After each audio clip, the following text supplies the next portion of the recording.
Muito obrigada.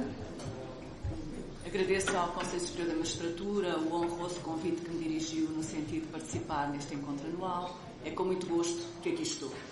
Ora, este encontro anual realiza-se cerca de 3 anos após a entrada em vigor das alterações introduzidas ao Código de Processo Civil, daí que, tendo por base de apreciação o tema a que se subordina este encontro anual, bem como as alterações introduzidas no Código de Processo Civil, qual tendo como princípio estruturante o primado da substância sobre a forma e visando a eficácia e a celeridade na justa composição do litígio, consagrou novas regras de gestão e de tramitação processual, entre as quais se destaca um reforço dos poderes do juiz na direção e na gestão do processo e alterações substanciais ao modelo da ação declarativa, mormente com reflexos na primeira instância, que tem uma importante consequência na tramitação da audiência final, isto considerando o tema a que se subordina este painel. Considerando, então, o tema a que se subordina este encontro anual do Conselho Superior da Magistratura e a circunstância de o Código se encontrar em vigor há cerca de 3 anos, afigura-se-me oportuno averiguar se o regime vigente permite alcançar os objetivos, as finalidades que fundamentaram as alterações introduzidas. E assim, tendo por base de apreciação a audiência final, em primeira instância, naturalmente, isto é o quotidiano da audiência final, pretende-se detectar a existência de obstáculos legais ou de práticas que, de algum modo, ponham em causa a pretendida agilização desta fase do processo e que, assim, contendam com a célere composição do litígio.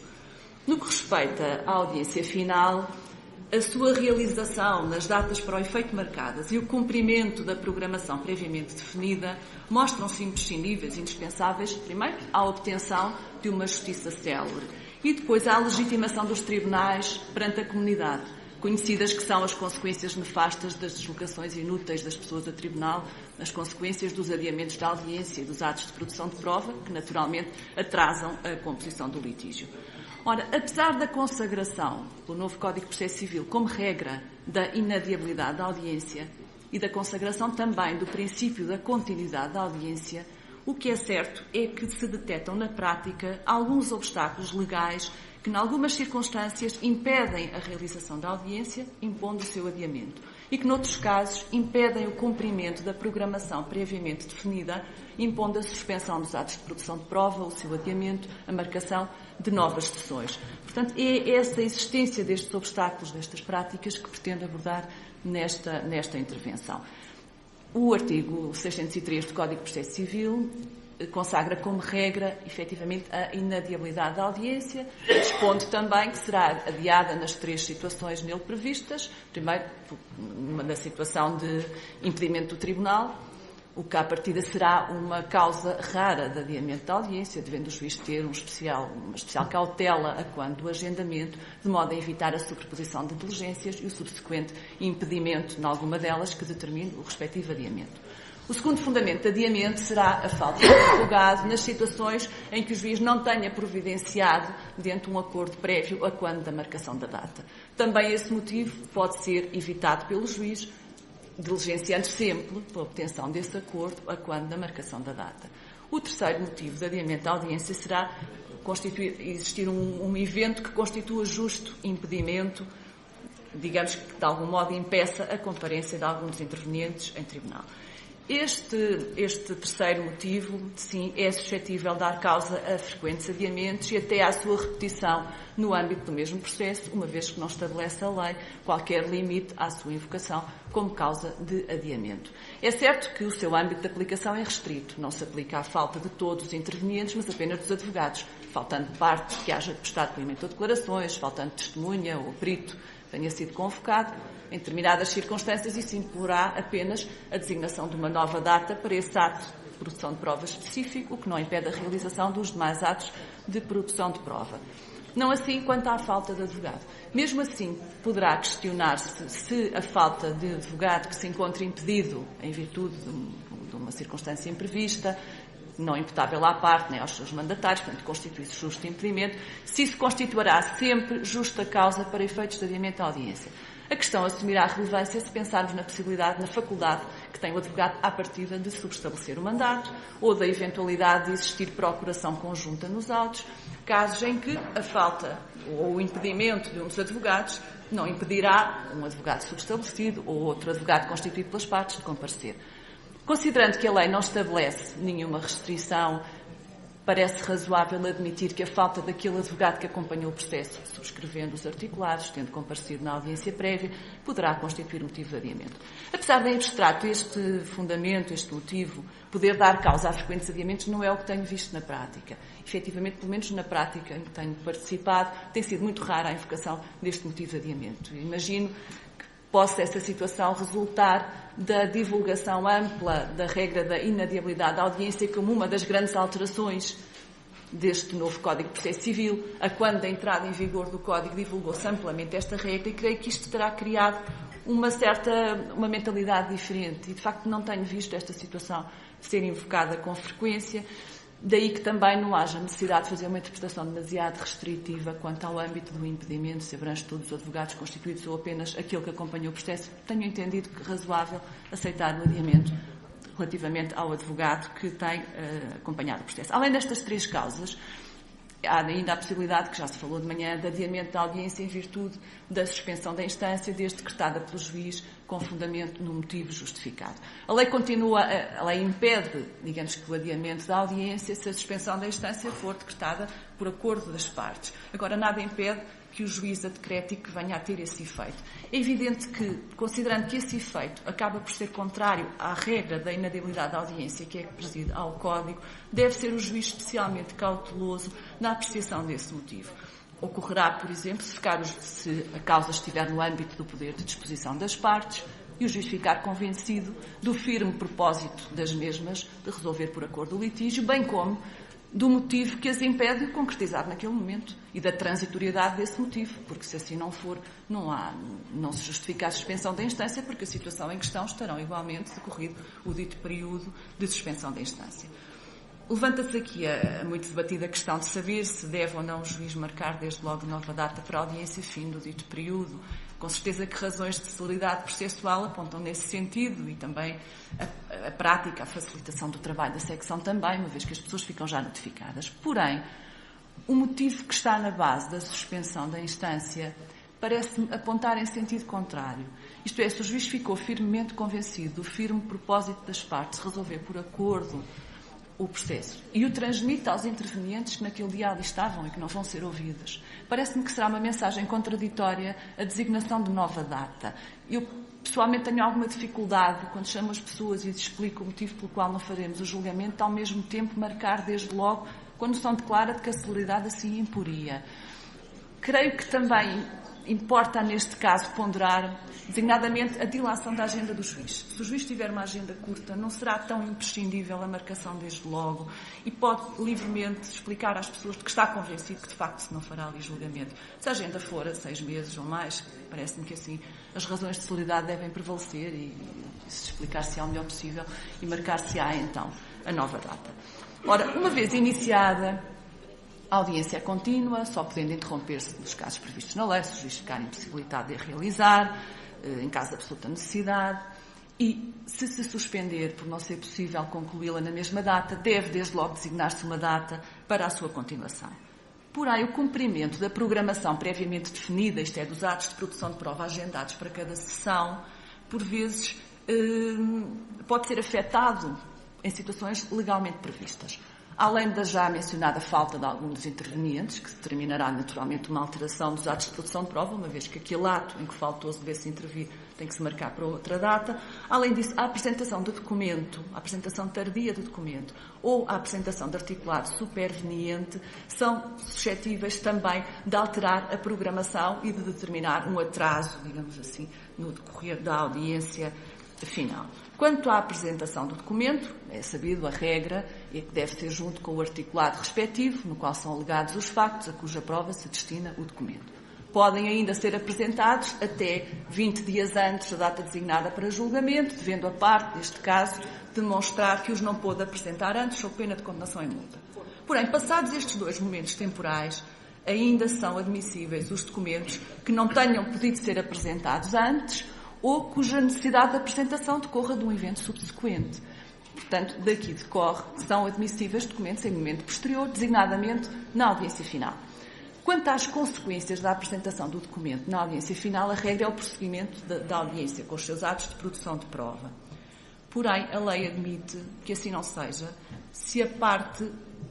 não puder, por alguma circunstância, apreciar o documento naquele momento, ainda com uma suspensão dos trabalhos pelo tempo necessário para o efeito, e o juiz, primeiro, considerar o documento relevante, porque o documento pode-se reportar, por exemplo, a matéria de facto já adquirida, a matéria de facto essencial já assente, considerar o documento relevante e depois considerar que existe grave inconveniente no prosseguimento dos trabalhos sem permitir esse contraditório à parte. Portanto, não basta o requerimento da parte no sentido de pretender exercer o seu contraditório, é necessário que o juiz verifique se o cumprimento dos princípios do contraditório e da igualdade das partes se exige efetivamente essa suspensão dos atos de produção de prova. Isto é, tem o juiz que ter presente não só o cumprimento desses princípios, como a ideia da agilização, que está subjacente ao dever de gestão processual. Isto é, não permitir que as formalidades inerentes a estes dois princípios que atrasem intoleravelmente o decurso da audiência de julgamento. Portanto, tem que ponderar as duas situações e, em concreto, por exemplo, se houver que confrontar algum dos depoentes desse dia com o documento, com o respectivo teor,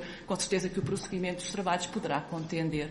com o contraditório, com o princípio da igualdade das partes. Portanto, o juiz deve apreciar essa situação e, em conformidade, decidir. Mas é uma das situações que pode determinar a alteração da programação com a suspensão dos atos de produção de prova. Idêntica situação se verifica com a apresentação de articulado superveniente, isto porque a lei permite a dedução de factos novos no sentido de ocorridos em momento posterior à fase dos articulados ou de que a parte tenha tido conhecimento em momento posterior.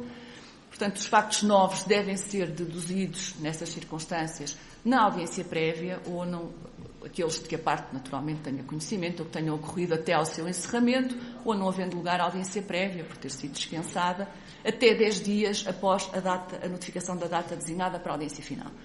Porém, relativamente aos factos ocorridos em momento posterior a esse momento temporal ou de que a parte só depois tenha conhecimento, admite a lei a dedução de um articulado superveniente que pode ser apresentado na audiência final. Quanto às consequências desta apresentação nesta fase relativamente à tramitação dos atos de produção de prova, portanto, admitido o articulado superveniente e notificada a parte contrária para lhe responder e apresentar a prova, pode a parte não prescindir do prazo de 10 dias que a lei lhe confere para o efeito. Também aqui a lei determina que o juiz aprecie se justifica ou não suspender os atos de produção de prova. Portanto, também, e digamos que a apreciação será semelhante à que falámos relativamente ao documento, isto é, o juiz tem que verificar se os princípios do contraditório e da igualdade das partes, naquela situação em concreto, se exige efetivamente a suspensão dos atos de produção de prova ou se pode prosseguir com eles. Portanto, não basta um requerimento da parte em nenhuma destas duas situações, além do requerimento da parte com legitimidade para o efeito, torna-se necessária uma apreciação por parte do Tribunal no sentido de permitir a agilização do processo. Na prática, também, o que tenho visto ultimamente, quanto à junção de documentos, normalmente há uma certa cooperação no sentido de não atrasar a audiência, estando a audiência em curso, com certeza, não atrasar a audiência. Vejo frequentemente os advogados a juntarem os documentos na véspera, um dia ou 2 antes, de modo a Deus dar conhecimento à parte contrária. Frequentemente a parte contrária também, não prescindindo do prazo de análise, não se opõe ao prosseguimento dos atos de produção de prova, aceitando pronunciar-se sobre o documento noutra sessão ou nas alegações que, se for necessário, se transfere para outra data. Normalmente isso não atrasa os atos de produção de prova. Não assim com o articulado superveniente. Habitualmente o articulado superveniente, porque a prova dele acaba por ser conjunta com a prova dos factos que já anteriormente estavam a ser submetidos à prova, normalmente é muito frequente determinar efetivamente uma suspensão dos atos de produção de prova. Isto não depende tudo da cooperação funcional entre os intervenientes. Há situações em que, de facto, não é possível prosseguir a diligência. No que diz respeito à direção depois da audiência final, as alterações introduzidas pelo novo Código de Processo Civil ao modelo da ação declarativa agilizaram a tramitação da audiência. Permitem que decorra de forma mais célere, com uma maior aproximação à verdade material, exigem, porém, uma efetiva e ativa direção por parte do juiz. Entre as modificações com reflexos na audiência, destaca-se desde logo a abolição da seleção da matéria de facto assente e da matéria de facto controvertida, sendo enunciados temas da prova. Depois também a abolição da separação entre o julgamento da matéria de facto e o julgamento da matéria de direito, cabendo ao juiz que presidiu a audiência proferir sentença na qual incluirá as duas decisões. Em conformidade com essa alteração, também deixam os advogados de alegar em dois momentos distintos, portanto, deixa de haver as alegações relativas à matéria de facto, fim da produção de prova, e aí estas alegações são orais e abrangerão a matéria de facto e a matéria de direito. Tudo isso permite, digamos que, antecipar a decisão final do processo. Também a obrigatoriedade de gravação da audiência, a meu ver, agiliza e facilita a tramitação dela. Isto porque deixa de ser necessário ditar exaustivamente todos os requerimentos e despachos, bastando indicar o início e o fim de cada um deles, ou então, o que eu habitualmente faço, ditar uma pequena súmula do sentido do requerimento e do sentido do despacho, isto porque facilita a subsequente apreciação daquilo que se passou na audiência final, mas é uma coisa que não faz perder muito tempo e clarifica todos os passos da audiência, no sentido que depois só se vai ouvir o passo em que efetivamente a pessoa tenha interesse em reapreciar. A redução do limite ao número de testemunhas também agiliza a audiência, não contente com o princípio da verdade material, uma vez que há a faculdade do juiz autorizar um número maior, uma ampliação desse número, se a situação em causa o justificar. A eliminação do limite do número de testemunhas a depor sobre cada facto, da necessidade de indicar os factos sobre que vai depor a testemunha, tudo isso facilita, digamos que a discussão e aproxima a decisão da matéria de facto da realidade histórica, que é o que se pretende. Destas alterações decorre uma considerável simplificação da instrução. Isto porque, incidindo os atos de produção de prova sobre a globalidade da matéria de facto carecida de prova, deixa de existir os limites decorrentes da prévia seleção dos concretos factos controvertidos. Também a circunstância das testemunhas deporem sobre a globalidade da factualidade carecida de prova, não sendo necessária a indicação prévia dos factos sobre os quais vão depor, não havendo um limite ao número de testemunhas a depor sobre cada facto, tudo isso confere conteúdo útil ao princípio da verdade material. Permite uma maior espontaneidade na prestação do depoimento, facilita o relato dos factos dos quais a testemunha tenha conhecimento e determina uma maior aproximação à realidade. No entanto, a meu ver, a não enunciação da matéria de facto essencial, considerada assente, pode dar causa à morosidade da audiência. Isto exige a ativa intervenção do juiz, no sentido de evitar que os atos de produção de prova incidam sobre factos essenciais já adquiridos. Também o regime previsto no novo Código relativo aos factos instrumentais, designadamente o facto de não estarem sujeitos ao ónus da respectiva alegação. Isto é, podem surgir no decurso da instrução,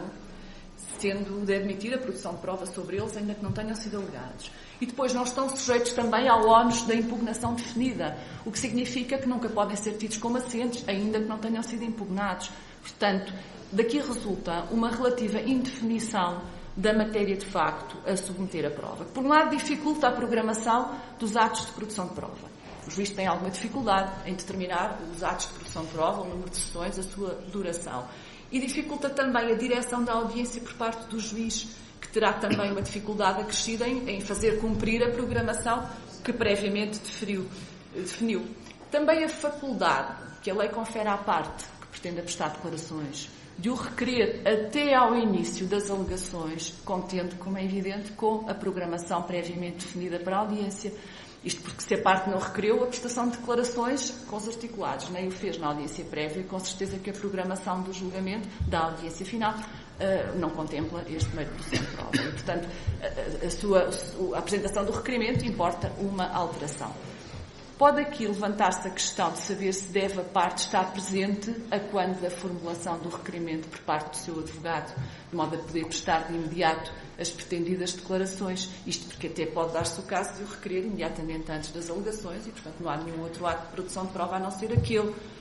Creio que, não consagrando o Código o princípio da continuidade da audiência e não prevendo a sua suspensão com este fundamento, parece-me que deve a parte estar presente. O que nada impede, porém, que o juiz, ponderando a relevância deste meio de produção de prova, da mesma maneira que podia oficiosamente determinar que a parte lá comparecesse no outro dia para prestar as suas declarações, que também admita a prestação de declarações noutra data e assim transfira as alegações, na hipótese de elas estarem previstas para esse momento, para a sessão em curso. Mas, por regra, parece-me que a parte deve estar presente. Pois, quanto à atuação do juiz na audiência, no sentido de tornar útil e breve a discussão,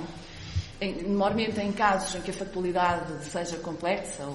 ou extensa, pode mostrar-se eficaz a realização por parte do juiz, no início da audiência e antes do início dos atos de produção de prova, de uma breve exposição, na qual dê conta, sucintamente, da factualidade essencial que tem já por adquirida. Esta intervenção prévia por parte do juiz pode evitar exortações sucessivas ao longo da audiência, no sentido de evitar que os advogados do Ministério Público, nas suas inquirições, nos seus requerimentos, nas suas instâncias, se atenham a matéria essencial já adquirida. Portanto, esse esclarecimento, em casos complexos, naturalmente, esse esclarecimento por parte do juiz no início da audiência pode contribuir, efetivamente, para tornar breve e tornar útil a discussão, centrando-se, efetivamente, na factualidade carecida de prova e não nos factos essenciais já adquiridos. Também no sentido de agilizar a instrução, pode o juiz, em sede do interrogatório preliminar da testemunha, antecipar a respectiva razão de ciência. Isto é, após a prestação do juramento, a identificação da testemunha, cabe ao juiz formular aquelas questões necessárias a esclarecer a relação das testemunhas da testemunha com as partes, o seu interesse pessoal naquela causa, e depois disso, antes da inquirição efetuada pelo advogado da parte que a indicou, pode o juiz antecipar a razão de ciência da testemunha, formulando as questões que tiver relevantes no sentido de esclarecer as circunstâncias que possam justificar o seu conhecimento. Esta intervenção, ao delimitar o campo de conhecimento da testemunha, permite centrar a inquirição na matéria da qual tenha a testemunha efetivamente conhecimento, imprimindo celeridade ao interrogatório e eficácia ao depoimento. E, pela experiência que tenho, creio que tem também o efeito de aproximar o depoimento da verdade, porque a testemunha livremente já esclareceu os factos dos quais tem conhecimento, a sua a razão do conhecimento invocado, e, portanto, provavelmente terá mais tendência a depor com verdade em resposta às perguntas que lhe serão seguidamente formuladas. Depois, no decurso da inquirição das testemunhas, deve o juiz exercer ativamente o seu poder de direção e então deve evitar que o depoimento incida sobre factualidade essencial já adquirida ou que não tenha relevo para o objeto do processo, de modo a que os depoimentos não se prolonguem ou não tenham conteúdo útil. Além do mais, pode o juiz também formular questões de preferência precisas e concretas, de modo a obter o conhecimento sem que a audiência se atrase muito. Eu creio que esta gestão dos depoimentos é que permitirá ao juiz ter algum controle sobre a duração dos atos de produção de prova e logo fazer cumprir a programação previamente definida. Isto porque o estabelecimento prévio de uma duração previamente definida para o depoimento de cada testemunha, a meu ver, é de difícil execução. E é de difícil execução porque a duração de um depoimento depende de um conjunto de circunstâncias, algumas delas não suscetíveis de ser antecipadas pelo juiz, ainda que com a colaboração dos advogados das partes. Se depende da factualidade, da sua extensão, da sua complexidade, o que facilmente é previsível, depende também de características do próprio depoente, da facilidade que a pessoa tem em entender as perguntas que lhe são formuladas, da precisão da sua linguagem nas respostas utilizadas e, portanto, pode ser necessário um período temporal maior para a eficaz comunicação. Daí que o estabelecimento de uma duração previamente definida propriamente da testemunha pode contender com o princípio da verdade material e ficar por adquirir matéria que até fosse do conhecimento da testemunha se tivesse tido mais tempo para se explicar ou se tivesse sido explicado com uma duração maior o teor das perguntas que lhe são formuladas. Portanto, creio que será preferível não estabelecer previamente uma duração definida para o depoimento de cada pessoa. Esta atuação do juiz, seja através da referida exposição introdutória, em que dê conta de modo sucinto da factualidade essencial já adquirida, seja através da sua intervenção no decurso da inquirição, seja formulando ele próprio perguntas precisas e concretas, com certeza que exige um conhecimento profundo do processo por parte do juiz. Naturalmente tem que ter feito o trabalho de casa, sob pena de deixar arrastar a audiência e os atos de produção de prova, eles incidirem sobre factualidade que já está assente ou que não tem relevo. Portanto, eu acho que esta atuação do juiz exige um estudo prévio e uma atenção permanente durante toda a audiência final. Creio que será a única maneira de conseguir conter em períodos temporais aceitáveis a duração dos atos de produção de prova e conseguir que o julgamento comece e termine dentro de tempos aceitáveis, pelo menos é a experiência que tenho. Ora, compete ao juiz que presidiu a audiência depois elaborar a sentença, que, como se sabe, incluirá a decisão da matéria de facto e a decisão da matéria de direito,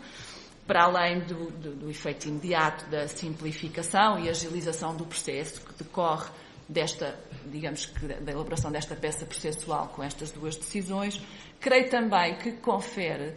uma utilidade acrescida à faculdade que a lei prevê de reabrir a audiência para esclarecimento de determinados pontos da matéria de facto. Isto porque, muitas vezes, determinadas dúvidas sobre certos factos surgem justamente na fase de aplicação do direito. E, portanto, havendo uma separação entre a decisão de facto e a decisão do direito, o juiz que aplica o direito já não pode ir reabrir a audiência para esclarecer algum facto. Assim, há esta faculdade e creio que isso cria condições para uma melhor decisão, para uma decisão, desde logo, mais aproximada desde à realidade histórica e digamos que o direito a acompanhar a situação que efetivamente se exige naquele processo.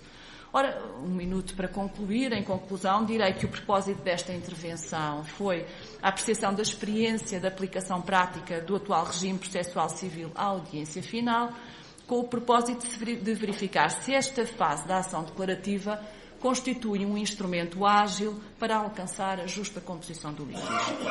Do novo modelo da ação declarativa decorre, de facto, uma considerável simplificação da instrução, uma maior aproximação à verdade material no julgamento da matéria de facto, como é evidente, é um pressuposto essencial para a boa decisão da causa. Foram detectados alguns obstáculos legais que, em algumas situações, impedem a realização da audiência, noutros, impedem o prosseguimento, exigindo a suspensão dos atos de produção de prova. No entanto, em todas estas situações, designadamente no que respeita à suspensão dos atos de produção de prova, cabe ao juiz ponderar se realmente se justifica este atraso no processo. Há situações em que com certeza que tem que ser, mas cabe ao juiz apreciar em concreto, naquela situação, se justifica ou não a suspensão dos atos de produção de prova. No entanto, creio que a experiência da aplicação cotidiana do novo regime processual civil demonstra, em conclusão, que esta mudança de paradigma da ação declarativa agilizou a tramitação da audiência final, criou condições para que a decisão da matéria de facto venha a ser proferida com uma maior aproximação à realidade histórica, exige, como vimos, uma efetiva e ativa direção pelo juiz, exige a cooperação de todos os intervenientes, mas com isso talvez se consiga alcançar a pretendida celeridade na justa composição do litígio. Muito obrigada, agradeço a atenção.